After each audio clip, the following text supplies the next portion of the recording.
नमस्कार बच्चों। आपको पता है कि हम ज्योग्राफी का 13 चैप्टर लेकर उपस्थित हुए हैं। पहले हमने 2 पार्ट डाल दिए थे इसके। आज तीसरा पार्ट डाला है जिसमें भारत जनसंख्या वितरण घनत्व वृद्धि के बारे में बताया गया है। इसमें हमने जो क्वेश्चन मार्क छोड़ा था, भारत जनसंख्या घनत्व वाले प्रदेश, उन प्रदेशों में देखो 3 प्रदेशों को शामिल किया गया था। उच्च जनसंख्या घनत्व वाले प्रदेश, वो क्षेत्र जिनमें उच्च घनत्व पाया जाता है जनसंख्या, जिसमें कितना है कि 500 से अधिक प्रति वर्ग किलोमीटर, है ना।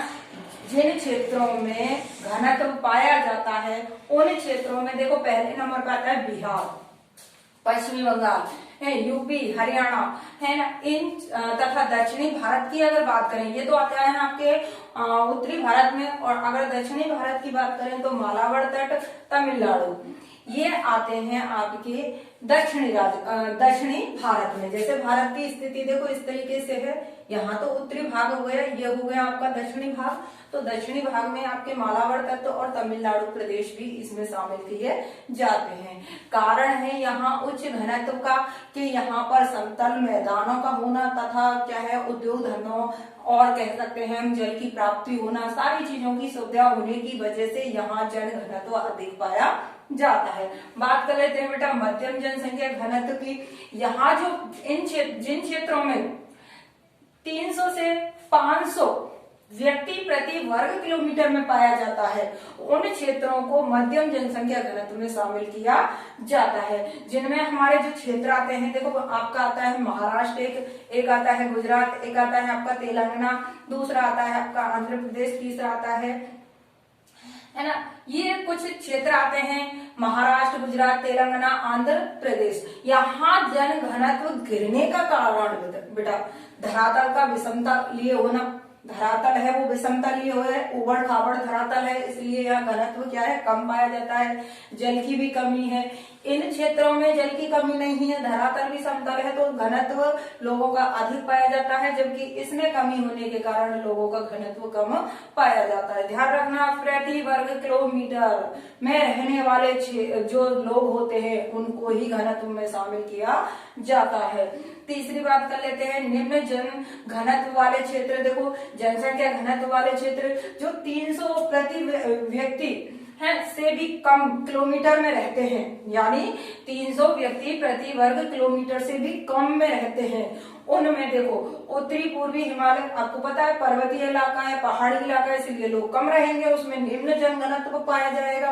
है राजस्थान का एक क्षेत्र है जिसका नाम है पश्चिमी राजस्थान, है ना, जो क्या है मरुस्थल प्रदेश है, उसमें भी लोग कम पाए जाते हैं। एमपी वाला क्षेत्र है उसमें भी लोग कम पाए जाते हैं, क्योंकि पठारी इलाकों में अधिक लोग नहीं पाए जाते हैं। इधर हमारा छत्तीसगढ़ है तथा उड़ीसा का पठारी भाग भी है। उड़ीसा के पठारी भाग में भी जन घनत्व निम्न पाया जाता है।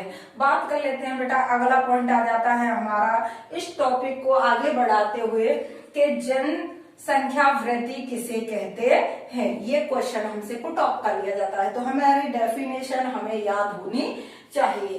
किसी क्षेत्र विशेष के निवासियों की संख्या, कोई भी क्षेत्र है उसके निवासियों की संख्या एक निश्चित अवधि में हुई हो, निश्चित अवधि होनी चाहिए। जैसे हमारी जो भारत की जनगणना होती है वो होती है दशक में। दशक का मतलब होता है बेटा 10 वर्ष के अंतराल में, है ना, 10 वर्ष के अंतराल में होता है दशक का। तो एक निश्चित अवधि है कि 10 भाई अब 2011 में हुई है, अब 2021 में होगी।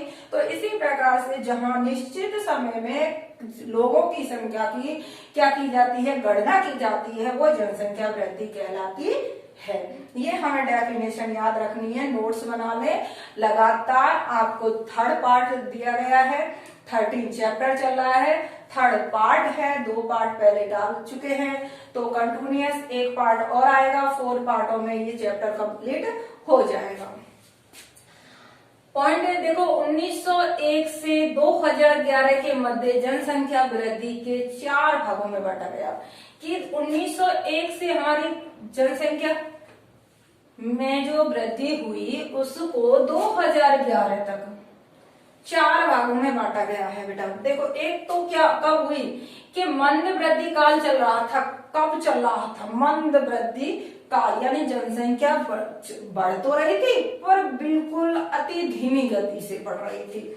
वो काल आ रहा था आपका 1901 से 1921 के बीच में, जिसमें जो जनसंख्या मापी गई थी बेटा 23.84 करोड़ मापी गई थी, जो बढ़कर हुई थी। देखो, धीमी गति से बढ़ रही थी तो मात्र आपकी नापी गई थी 25.13 करोड़।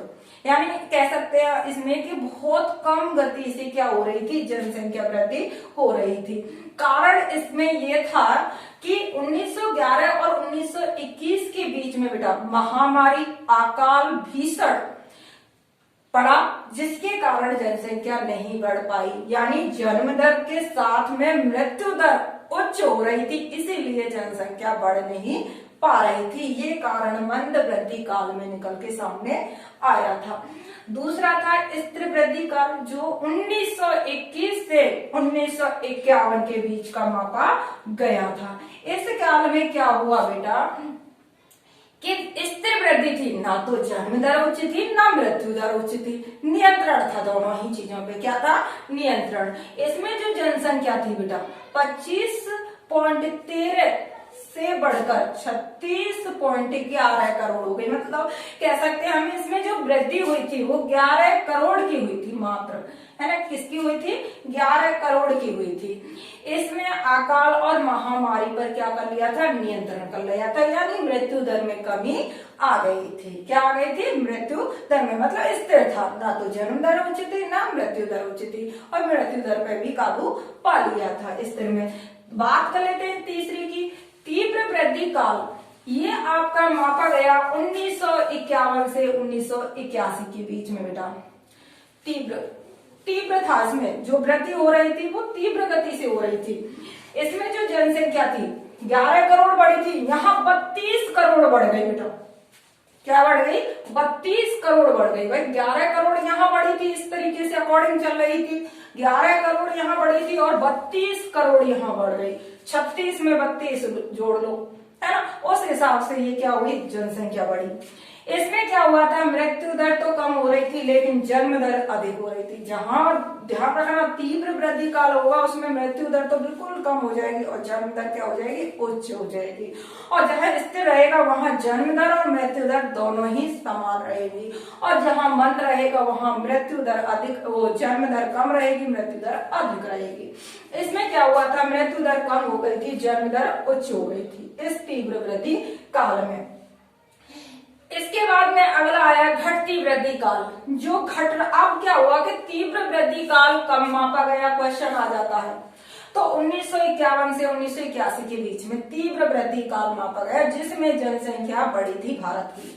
इसके बाद में घटती वृद्धि काल आ गया था। यानी अब क्या गया, उसने 81 के बाद में घटना प्रारंभ कर दिया, क्योंकि लोगों को समझ आने लग गया, लोग पढ़ने लिखने लग गए, लोग परिवारों का नियोजन कार्यक्रम को अपनाने लगे। इसीलिए क्या हुआ कि क्या है, जहां व्यक्तियों के पास में किसी की 4 संतानें या 6 संतानें थी, वहीं अब उनकी मात्र 2 या 1 संतान होने लग गई थी। इसलिए क्या हुई? वृद्धि दर घटने लग गई थी।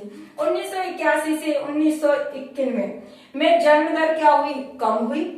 और कारण क्या था कि परिवार नियोजन कार्यक्रमों को क्या करने लग गए थे? लोग अपनाने लग गए थे, है ना। तो ये वृद्धि कह सकते हैं घटती वृद्धि काल कौन सा कहा गया? 1981 से 2011 तक का कहा गया। अब हम अगले जो टॉपिक हमारा रह गया लास्ट 4 पार्ट और आया इस चैप्टर का, उसके बाद में ये फिनिश हो जाएगा और अगला चैप्टर चालू हो जाएगा। उसमें हम जनसंख्या वृद्धि के प्रभावों को पढ़ेंगे और सामाजिक व आर्थिक 2 पॉइंट हैं आपके, उनको हम पढ़ेंगे। उसके लिए आप हमारा अगली वीडियो देखना ना भूले। ध्यान रखें, घर पे नोट्स बना लें, उतना ही चैप्टर पढ़ाया जा रहा है जितना आपका बोर्ड में आएगा, क्योंकि ध्यान ये है कि संशोधित पाठ्यक्रम के आधार पर ये बताया जा रहा है। ठीक है, अगली वीडियो के लिए आप इंतजार करें। धन्यवाद।